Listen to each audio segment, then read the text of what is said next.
Hi everybody, it's your old pal Chuck, and I'm back with another review, and we are taking a look at today from Transformers Powers of the Prime, the just released first wave of Prime Masters.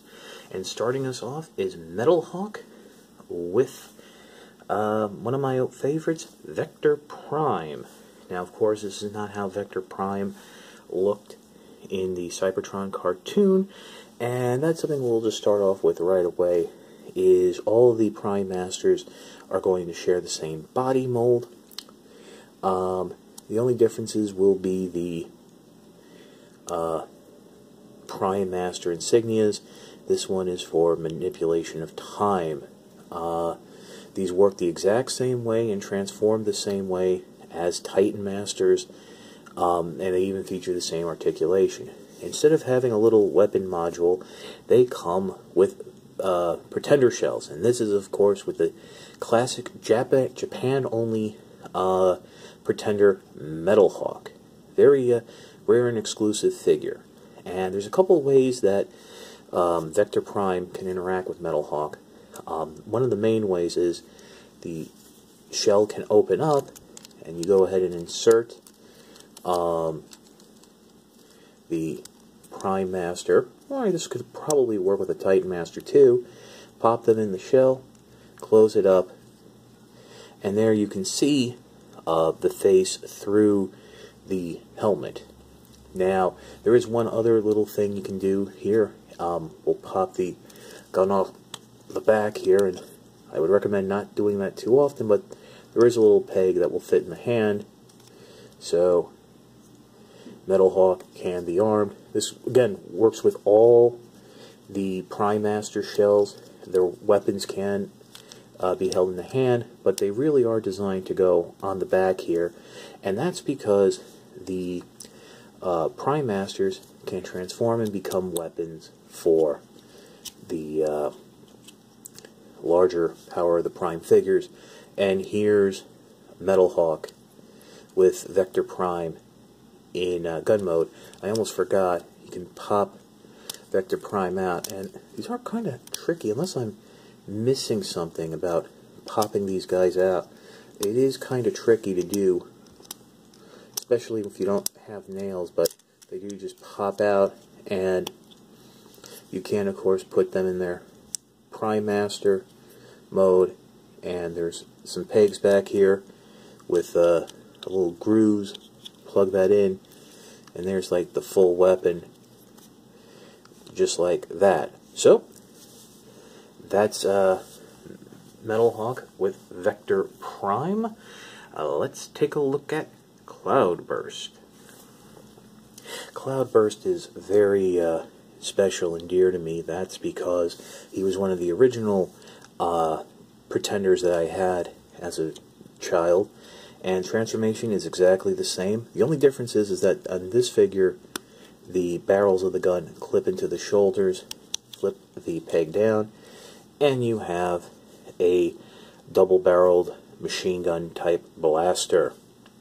So, that's Cloudburst. Let's take a look at Grinning. Grinning is the only Decepticon in Wave 1, but again, it's the same basic pretender shell. Bring the arms down to the side.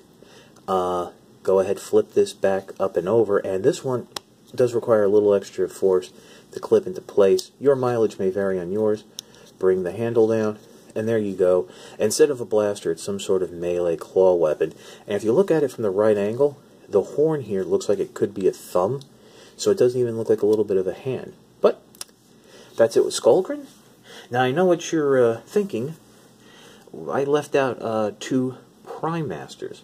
Well, we will take a look at Liege Maximo and Micronus in just a second. I have a little bit of a special way we're going to do this.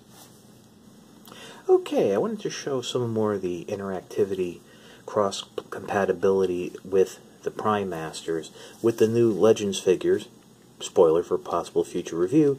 You can see I have Vector Prime sitting in Beachcomber and Liege Maximo sitting in Slash, with Micronus there in the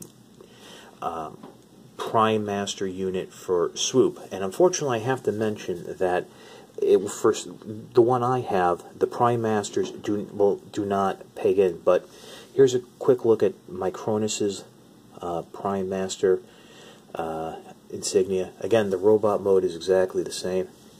And let me just quickly transform Liege Maximo. And there's his little insignia.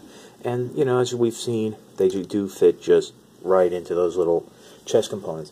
Now, one thing I did figure out, as you know, when you use those hand Prime Master modules and you have the Prime Master in, you have this cover plate. And this cover plate is supposed to double as a gun, but if you have them with their main weapon and then one of these Prime Master weapons, there's an issue with what you can do with the plate. I did discover, I don't know if this is intentional, but there are some grooves. You can go ahead and slip this in, and it will sort of friction in.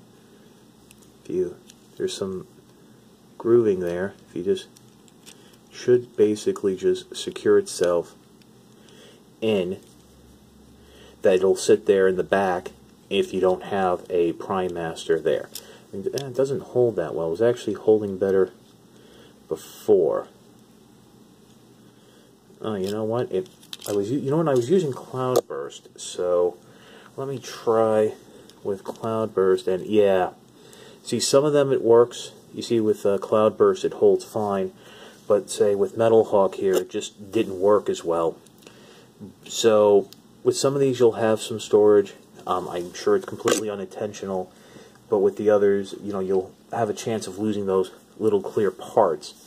But yeah, so that's in a nutshell the Wave 1 Prime Masters.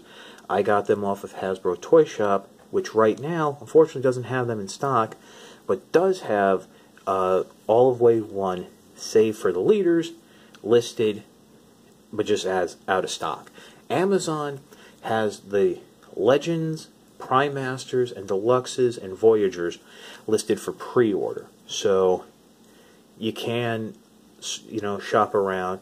As of right now, the Prime Master figures have not shown up at retail. So, this is your old pal Chuck for Vector Prime, Liege Maximo, and my Cronus here. We will see you next time.